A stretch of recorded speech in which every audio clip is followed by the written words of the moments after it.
Hi hello నమస్తే welcome back to my channel Bhagyalakshmi వ్యాసం. అందరూ ఎలా ఉన్నారు? నేనైతే చాలా బాగున్నాను. మీరంతా ఎలా ఉన్నారో నాకు కమెంట్ చేస్తూ ఉండండి. అండ్ ఈరోజు వీడియో ఏంటంటే జనరల్గా మనం చేసుకునే రొటీన్లోనే నేను గార్డెన్కి కొంచెం కేర్ తీసుకుంటున్నాను అనమాట. అంటే సమ్మర్స్ కదా, సో సమ్మర్స్ గురించి కేర్ తీసుకుంటున్నాను. అందులోనూ నేను బయట లాన్ గార్డెన్కి అండ్ గేట్ బయట ఉన్న గార్డెన్కి ఎప్పుడూ కూడా వాటరింగ్ సిస్టము డ్రిప్ పైపుల ద్వారా పెట్టేస్తూ ఉంటానన్నమాట. అంటే నేను పని చేసుకుంటున్నప్పుడు, ఇంట్లో పని చేసుకున్నప్పుడు మధ్యాహ్నం టైంలో పెట్టేస్తే కనుక సాయంత్రం వరకు అవి స్లోగా డ్రిప్ అవుతూ ఉంటాయి కదా, స్లోగా మొత్తం గార్డెన్ అంతా కూడా స్ప్రెడ్ అయ్యి స్లోగా మొత్తం తడి అయిపోతాయి అన్నమాట. ఎంత సఫిషియంట్ ఉంటే అంత సఫిషియంట్గా మొత్తం నీళ్ళు తీసుకుంటాయి. సో 2-3 గంటలు పైనే వదిలేస్తానమాట. అలా మొత్తం హాఫ్ ట్యాంక్ ఖాళీ అయిపోయే వరకు కూడా వదిలేస్తాను. సో 2-3 రోజుల కంటే 4-5 రోజుల వరకు కూడా అవసరం ఉండదన్నమాట. సో అలా పెట్టడం అలవాటు. సో ఈరోజు మొత్తం అంతా కూడా అలా పెట్టేది ఎలా పెడుతున్నానని చూపిస్తున్నాను. అయితే ఇక్కడ ట్యాప్ దగ్గర 2-3 కనెక్షన్లు కలిసే ఉంటాయన్నమాట.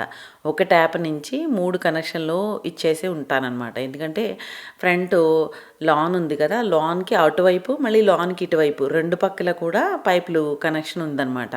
అంటే నేనే పెట్టేశాను, ఇది ఎవరి చేత పెట్టించింది కాదు. డ్రిప్ అంటే ఇలా డ్రిప్లో వచ్చేది కాదు, పైప్లో నుంచి లీక్ అవుతూ ఉంటుందన్నమాట. సో అలాంటిది ఫస్ట్లో నాకు దొరికింది, అదే దొరికింది. ఇక్కడ లోకల్ సీడ్స్ షాప్ ఉంటుంది కదా, ఆ షాప్ నుంచి తీసుకొచ్చాను అనమాట. సో అలా డ్రాపు లాగా వస్తూ ఉంటాయి. సో అవతల పక్కది మాత్రం మనం కనెక్షన్ ఇచ్చేసి రావాలి వెళ్ళి దానికి. సో ఒకే పైపు నుంచి ఇటు లాన్లోకి, అటువైపు బయటికి అండ్ ఈ పక్కన గార్డెన్లోకి కూడా ఒకేసారి నేను పైపులోంచి కనెక్షన్ ఇచ్చేస్తూ ఉంటాను. అలా పెట్టేసి లోపలికి వచ్చేసిన తర్వాత మిగతా పనులన్నీ చేసుకుంటాను అనమాట. మార్నింగ్ కొంచెం వంట పని, కిచెన్లో పని అవగొట్టేసుకుంటే తర్వాత అంటే మధ్యాహ్నం నుంచి ఆఫ్టర్నూన్ తర్వాత నుంచి స్లోగా నిదానంగా ఇంట్లో పని చేసుకుంటే కనుక సమ్మర్స్లో కొంచెం మనకి కూడా మేనేజబుల్గా ఉంటుంది కదా. సమ్మర్ ఎందుకంటే మార్నింగే పని అంతా చేసి మధ్యాహ్నం కలిసిపోయి ఏ పని చేయడానికి ఇది లేకుండా ఉండే దానికన్నా సో మనం పొద్దున్నే వంట పని, బ్రేక్ఫాస్ట్ పని అంతా పొద్దున్నే ముగించేసుకుని తర్వాత డస్టింగ్ లాంటివి అవి అండ్ తర్వాత ఇంకా కిచెన్లో రీఫిల్స్ అవి ఉంటాయి కదా. Refills in the sense jeera powder అని కానీ అవని ఇవని అల్లం వెల్లుల్లిపాయ పేస్ట్ అని ఏదో ఒకటి చేసుకుంటూ ఉంటాను. సో ఈరోజు ఏంటంటే డస్టింగ్ అంతా కూడా మొత్తం క్లీన్గా చేసేసాను. కొంచెం డీప్గానే చేశాను అనమాట. ఎందుకంటే 2-3 రోజుల నుంచి సరిగ్గా చేయట్లేదు. అండ్ కాశీ దర్శనంకి వెళ్ళొచ్చిన తర్వాత కూడా కొంచెం హెల్త్ అప్సెట్ అయింది. అంటే వాటర్ తేడా వస్తుంది కదా, మన ఉన్న ప్లేస్ నుంచి బయటికి ఎక్కడికైనా వెళ్ళినప్పుడు ఒక 2 రోజుల్లో సడన్గా డ్రాస్టిక్గా చేంజ్ అయితే కనుక తేడా వస్తుంది కదా. మేము తాగింది మినరల్ వాటరు అయినా సరే వెదర్ కూడా ఉంటుంది కదా. సో దాని గురించి కొంచెం జలుబది చేసి గొంతు అంతా పాడైందనమాట. సో దాని గురించి నిదానంగా ఒక్కొక్కటి చేసుకుంటూ వస్తున్నాను. పిల్లల రూమ్లో అయితే కనుక రెగ్యులర్గా క్లీన్ చేస్తూనే ఉన్నాను కాబట్టి కొంచెం నీట్గానే ఉన్నాయి. Only bed side table, bed, ఇంకా డ్రెస్సింగ్ ఏరియా అట్లాంటివి మాత్రమే చిరాగ్గా ఉంది. కొంచెం అవన్నీ కూడా నిదానంగా ఒక్కొక్కటి చేసుకొస్తున్నాను. వాళ్ళు లేరు కదా అని వాష్రూమ్స్ అవి కూడా అలా వదిలేయడానికి లేదు. ఎందుకంటే వాష్రూమ్స్ కూడా రెగ్యులర్గా క్లీన్ చేయకపోతే మనకి పైప్స్లోంచి స్మెల్ వస్తూ ఉంటుందన్నమాట. దాన్ని ఎవరైనా వచ్చి రూమ్ యూజ్ చేయడానికి చూసినా ఒకేసారి బ్యాడ్ ఆర్డర్ వస్తూ ఉంటుంది, అందుకని బాగోదన్నమాట. సో దాని గురించి మనకి డ్రైన్ క్లీన్ అవి షాషేలు వస్తూ ఉంటాయి కదా, అవి వేసేస్తూ మధ్యలో బాత్రూమ్లు అవి కూడా క్లీన్ చేస్తూ ఉంటానన్నమాట. ఈరోజు కిచెన్లో కూడా ఈ ఎక్స్ట్రాగా నేను మంచీస్ అవి పెట్టుకుంటాను కదా మైక్రోవేవ్ పైన అండ్ కిచెన్లో స్టవ్కి లెఫ్ట్ సైడ్ కూడా ఒక 2 బాటిల్స్లో విజిబుల్గా కనపడేలాగా పెట్టుకుంటాను. సో అందులో లడ్డూలనుగా లేకపోతే సంథింగ్ ఏదో ఒకటి నేను మా ప్రసాద్ గారు పిల్లలు ఉంటే కనుక పిల్లలకి ఎక్కువ కావాలి, సో ఏదో ఒకటి తింటూనే ఉంటారు. సో వాళ్ళకి కింద మైక్రోవేవ్ కింద ర్యాక్లో కిచెన్లో పెడుతూ ఉంటాను. అయితే తనకి మా ప్రసాద్ గారికి ఏదైనా కనపడినా కానీ గమ్ముని తీసుకుని తినరు, అలాగని కనపడకపోతే ఇంక అస్సలు తినరు అనమాట. సో అందుకని తనకి ఇక్కడిదక్కడ అక్కడిదక్కడ మళ్ళీ మారుస్తూ బాటిల్స్ ఏదో ఒకటి రీఫిల్ చేస్తూ ఉంటాను. ఇంట్లో చేసినవి పెడతాను అండ్ బయట నుంచి ఎప్పుడైనా తెచ్చుకోకపోతే ఆ క్రేవ్ అలా ఉండిపోతుంది కదా. సో అందుకే బయట నుంచి కూడా 1-2 ఎప్పుడైనా మధ్యలో తెస్తూ ఉంటానన్నమాట. ఇలా టనాటన్ మధ్యలో ఎప్పుడైనా కొంచెం పులుసు కూరలు అది తిన్నప్పుడు కూడా నాకు ఆ బూందీ ఆ కారపూస నంచుకుని తినడం అది ఇష్టం అనమాట. సో నేను చేసిన పోహా ఉంది కదా, అదే చిడువ సారీ, అది కూడా కొంచెం ఉంది. అది బాటిల్స్ మార్చేసి ఈ పక్కన ఉన్న లెఫ్ట్ సైడ్ ఉన్న బాటిల్స్లో లడ్డూలు అవి ఉండేవన్నీ అయిపోయినాయి. సో అదంతా కూడా క్లీన్ చేసేసి శుభ్రంగా క్లీన్ చేసిన తర్వాత మళ్ళీ ఏదైనా తెస్తే కనుక లేకపోతే చేస్తే కనుక రీఫిల్ చేద్దాం అనేసి క్లీన్ చేసి పెట్టి ఉంచానమాట. ఆ తర్వాత ఇంట్లో ధనియాల పొడి, జీలకర్ర పొడి, మిరియాల పొడి ఇట్లాంటివన్నీ కూడా అయిపోయినాయి. అండ్ నేను నిమ్మకాయ ఊరబెట్టానమాట. నిమ్మకాయలు వింటర్లో మా మా చెట్టుకే వచ్చిందనమాట. ఒక దగ్గర దగ్గర 10-15 కాయల వరకు వచ్చినాయి. ఆ తర్వాత గార్డెనర్ ఉంటాడు కదా బయట, ఆ గార్డెనర్ కూడా తీసుకొచ్చి ఇచ్చాడు. సో దాని గురించి నిమ్మకాయ పచ్చడి అది కూడా ఊరబెట్టాను. నిమ్మకాయ ముక్కలు ఉప్పులో వేసి ఊరబెట్టి ఉంచారనమాట. సో ఆ ఊరబెట్టిన ముక్కలన్నీ కూడా పచ్చడి చేద్దాం అనేసి ఈరోజు ప్లాన్ చేసుకున్నాను. ఇలా పాలు బాటిల్లో పోస్తున్నారు కదా, పాలు బాటిల్లో పోయొచ్చా, పోస్తే కనుక ఎన్ని రోజుల వరకు నిల్వ ఉంటే ఫ్రెష్గా ఉంటాయా, పాడైపోతాయేమో కదా అని చాలామంది అడిగారు. సో ఇలా పాలు బాటిల్లో పోసినందుకు ఏం పాడవ్వండి. మనం ఇంకా అలా గిన్నెలో ఓపెన్ గిన్నెలో పెట్టుంటే కనుక ఫ్రిడ్జ్లో పెట్టిన ఒకటి లేకపోతే రెండో రోజుకి కొంచెం టేస్ట్ చేంజ్ అవుతాయి, మూడో రోజుకి ఇంక అసలు టేస్ట్ బాగోదనమాట. ఇలా బాటిల్లో పోసిన పాలు అయితే మాత్రం చాలా ఎలాగైతే మనం తెచ్చిన రోజు ఫ్రెష్ పాలు ఉంటాయో అలాగే ఉంటాయన్నమాట. సో అందుకే నాకు బాటిల్లో పోసి స్టోర్ చేసి పెట్టుకోవటం అలవాటు అనమాట.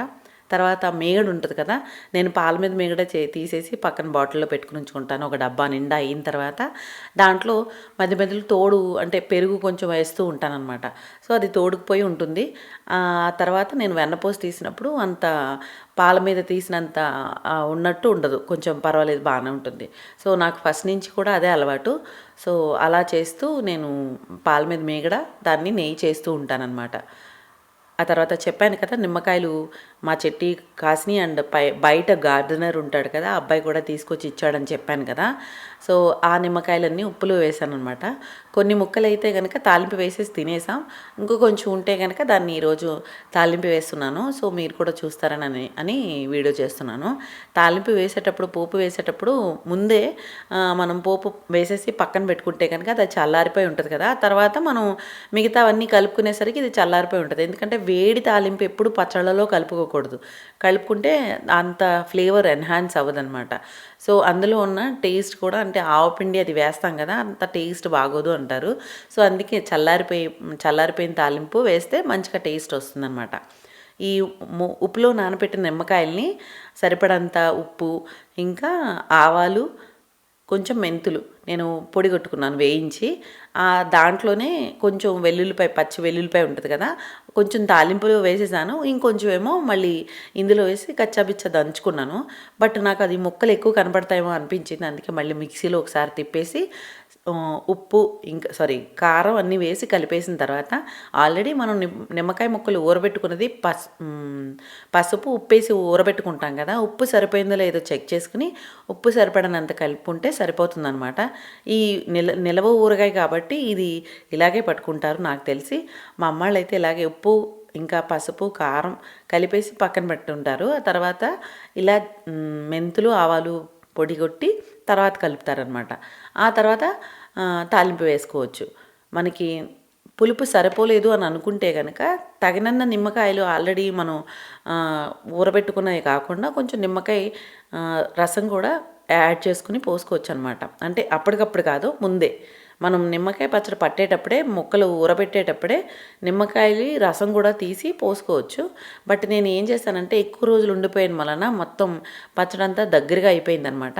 సో పర్వాలేదులే, దగ్గరగా అయిపోయినా పర్వాలేదు, లూజ్గా ఉంటే కొంచెం పచ్చడి లూజ్గా ఉన్నట్టు బాగుంటుంది. బట్ ఇలా గట్టిగా ఉంటే కొంచెం నూనె ఎక్కువ పడుతుంది, అయినా పర్వాలేదు, బాగానే ఉందన్నమాట. సో ఇలా నిమ్మకాయ పచ్చడిని తాలింపేసాను ఈరోజు. ఇలా చేసిన పచ్చడిని శుభ్రంగా మనం నీట్గా కడిగిన బాటిల్లో స్టోర్ చేసి పెట్టుకుని 6 నెలల నుంచి సంవత్సరం వరకు కూడా ఉంచుకోవచ్చు. బయట పెట్టుకుంటే బాగానే ఉంటుంది, ఫ్రిడ్జ్లో పెట్టుకుంటే ఇంకా అలా తాజాదనం అలా ఉంటుందన్నమాట.